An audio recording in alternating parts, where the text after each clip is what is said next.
Diplomate chevronné, Vincent Karega sait parfois sous-peser ses mots même s'il peut démontrer la vérité avec pertinence. Depuis son arrivée au Congo-Kinshasa en juillet 2020, l'ancien ministre rwandais des Infrastructures a développé une dynamique qui a favorisé aujourd'hui l'embellie dans les relations entre les deux pays. 59 ans, Karega peut se frotter les mains d'avoir réalisé un grand pas. La coopération entre son pays et le Congo-Kinshasa s'est nettement améliorée. Dans un entretien lundi à Ouragan.cd, le natif de Walikale Nord Kivu n'a pas balbutié pour répondre aux questions qui fâchent. Trafic illicite des minerais, dossier M23, opération FARDC fait même les récents propos du président rwandais. Il y a un temps pour négocier et un temps pour trouver une solution sans demander la permission à qui que ce soit, interprété dans tous les sens par les Congolais. D'un air détendu et jovial, à l'entendre parler, tout interlocuteur ne peut que dévoiler en lui un parfait connaisseur des questions régionales et sous-régionales. L'ambassadeur rwandais est vraiment intégré dans la société congolaise. Polyglotte, il parle outre le français et l'anglais, les 4 langues nationales congolaises à savoir le lingala, le swahili, un peu de tshiluba et de kikongo. En plus, il maîtrise d'autres langues locales dans les milieux où sa famille a habité au Congo, comme le machi, le kibamba, le kizongo et à la frontière zambienne. Le diplomate appelé affectueusement par ses anciens collègues Moina Mboka a un regard tourné vers l'avenir, vers un lendemain meilleur entre les deux nations et les deux peuples. En retard de développement par rapport aux autres continents, l'ancien diplômé de l'université de Lubumbashi et de Harvard États-Unis, porte à cœur ce pays où il a passé sa tendre jeunesse. 27 ans passés au Congo, il n'a recouvré sa nationalité rwandaise qu'en 1995. La main sur le cœur, Karega croit que le temps a sonné pour que Congolais, Rwandais et tous les Africains relèvent les grands défis de développement.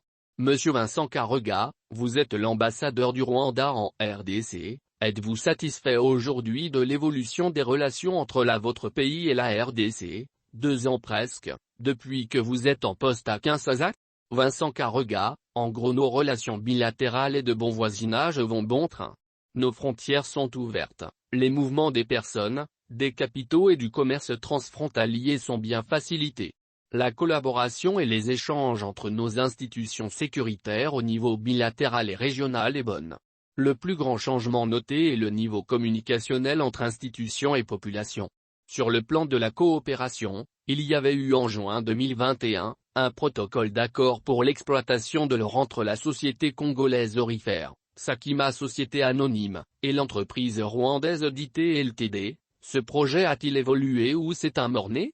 Le projet évolue. Les partenaires travaillent d'arrache-pied pour finaliser le plan d'affaires, celui d'actionnariat, d'investissement et de gestion commune pour rentabiliser l'entreprise conjointe et s'assurer de son impact au développement local des populations via le travail, les actions socio-économiques selon la loi et le Code des investissements en RDC. Cette approche est-elle la meilleure pour éviter des suspicions sur le trafic illicite des minerais de la RDC? Le commerce illicite est une mauvaise chose pour tout pays, y compris la RDC et le Rwanda. C'est une pratique qui occasionne l'hémorragie fiscale, un manque à gagner aux États et une concurrence déloyale contre ou néfaste aux opérateurs économiques corrects et investisseurs sérieux. Sakima et Dité n'ont pas de statut historique de contrebandier. Par contre, la contrebande des fraudeurs peut miner leurs efforts et investissements. Les acteurs clés pour éradiquer la contrebande domestique et transfrontalière sont multisectoriels, l'administration permis, licence, contrôle et SETRA, les services fiscaux et sécuritaires et SETERA. En ce qui concerne le Rwanda, la contrebande de tout produit est sérieusement combattue et le pays en a la réputation.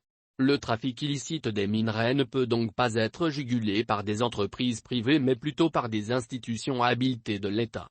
Les efforts en cours de coopération et de signature d'une feuille de route entre nos deux États via nos ministères du commerce sur le commerce transfrontalier vont mieux contribuer à favoriser des acteurs corrects au détriment des contrebandiers, pour tous les produits confondus, pas uniquement les minerais.